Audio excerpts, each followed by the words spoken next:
This video is brought to you by the official Flashy Instagram. Follow Flashy Magazine for all things music, pop culture, and fashion. Mariah Carey is an artist that I don't think gets enough respect from Generation Z. Many could probably only point out one song of hers, and that's either All I Want for Christmas or Obsessed, the latter because of a trendy TikTok dance. Now, considering I only got into Mariah 3 years ago, I might be speaking from a little bit of experience. It's only when I took the time to go through her lengthy discography that I found out she is so much more than just a powerhouse vocalist. Her songwriting and production abilities are unmatched, and her innovative thinking created the pop rap landscape we know of today. There's nowhere that's better shown than on her 5th studio album, Butterfly.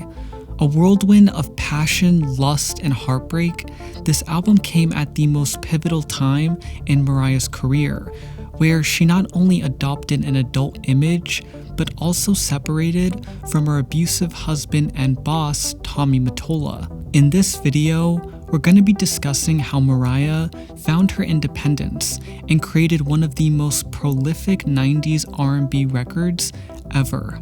Let's get into it.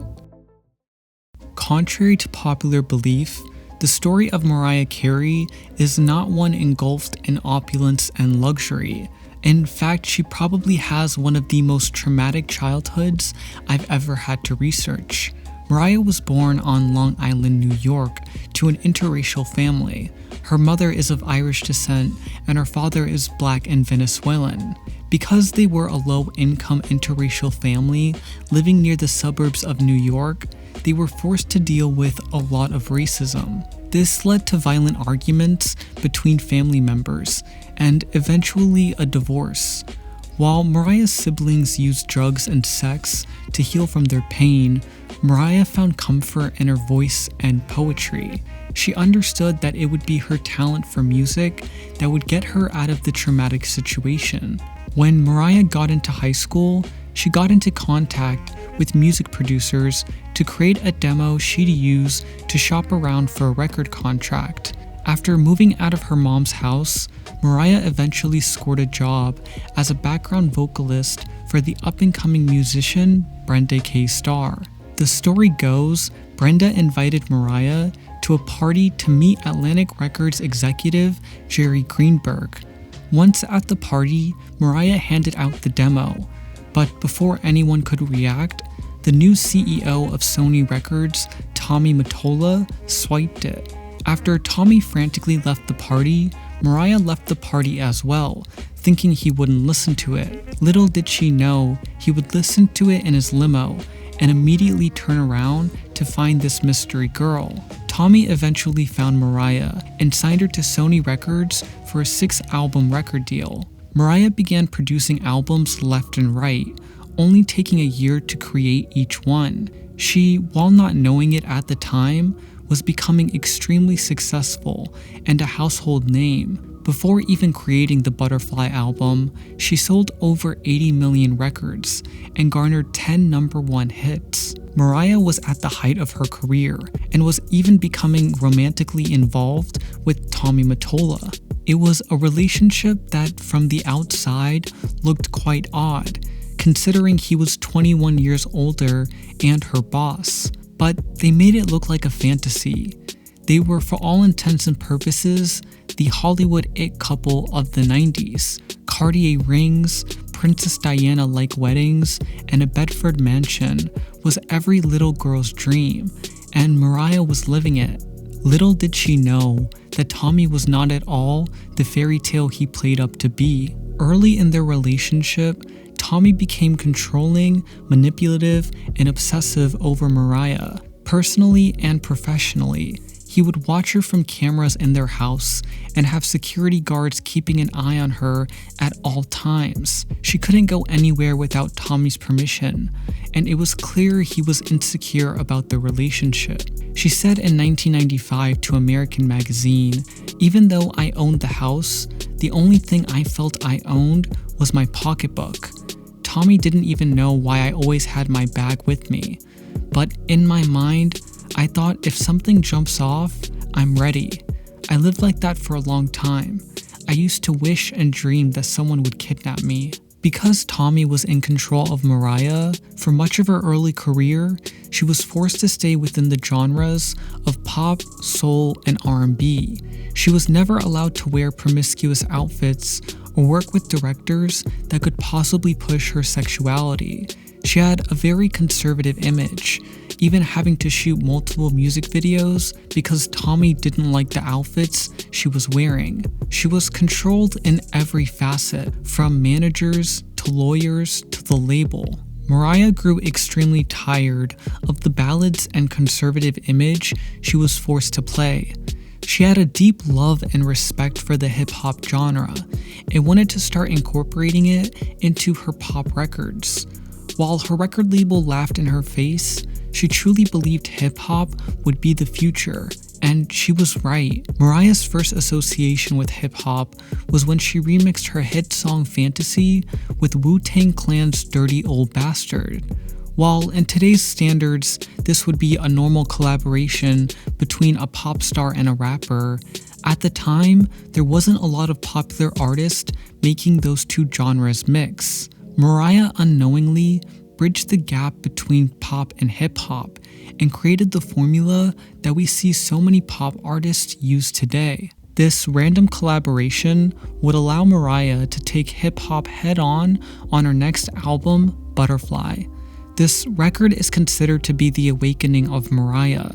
She was slowly distancing herself from Tommy and living a life liberated from his control. You can hear it in her singing style. She wasn't trying to do vocal acrobatics this time. She was just trying to tell her story. On the first track, Honey, we get to hear the first sounds of a liberated Mariah. Produced by Diddy, Q-Tip, Stevie J, and Mariah herself, this track contains light, airy hip-hop production on top of Mariah's soothing voice. It's a great starter for the album and showcased that Mariah wasn't afraid to be sexual anymore. On the track My All, we hear Mariah's best vocal performance of her whole career. Over a simple Latin guitar melody, Mariah sings about the affair she had with baseball player Derek Jeter, stating, "I'd give my all to have just one more night with you.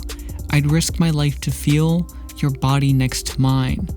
It's a song that many singers consider to be vocal suicide and is an attest to Mariah's voice. But I think the true highlight of the album is my personal favorite, The Roof.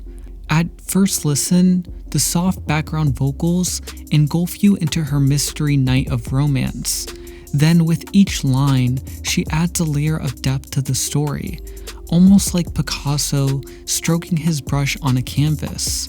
It is without a doubt the best song on the album, but there are many close seconds, like the criminally underrated Breakdown featuring Bone Thugs and Harmony. It's a track that showcases Mariah's mastery of her craft, as she mimics the rapper's cadence to create a song that blurs the line between pop and hip-hop. Butterfly is my favorite album of all time. There's nothing that comes close to it.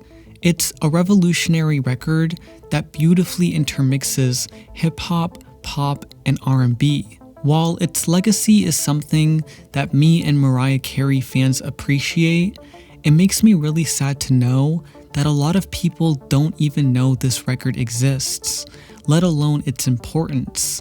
And that goes back to what I said in the introduction about Mariah Carey not getting enough respect.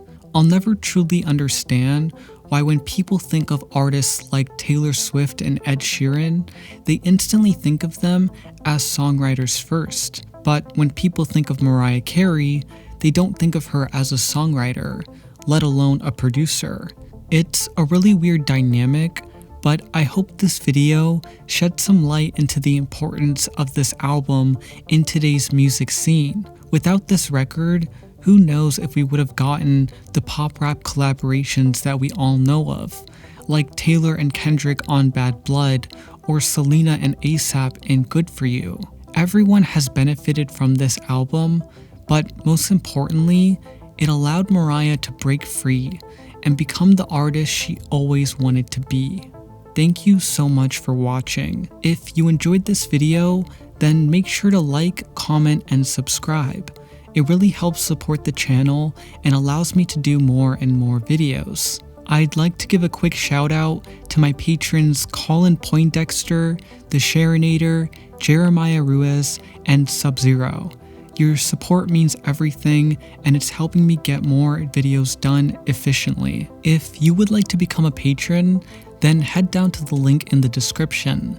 For a monthly contribution, you can get access to cool perks, like watching my videos early and voting on monthly video topics. That's all I got for now. Thank you guys again so much for watching, and I'll catch you guys with the next video real soon.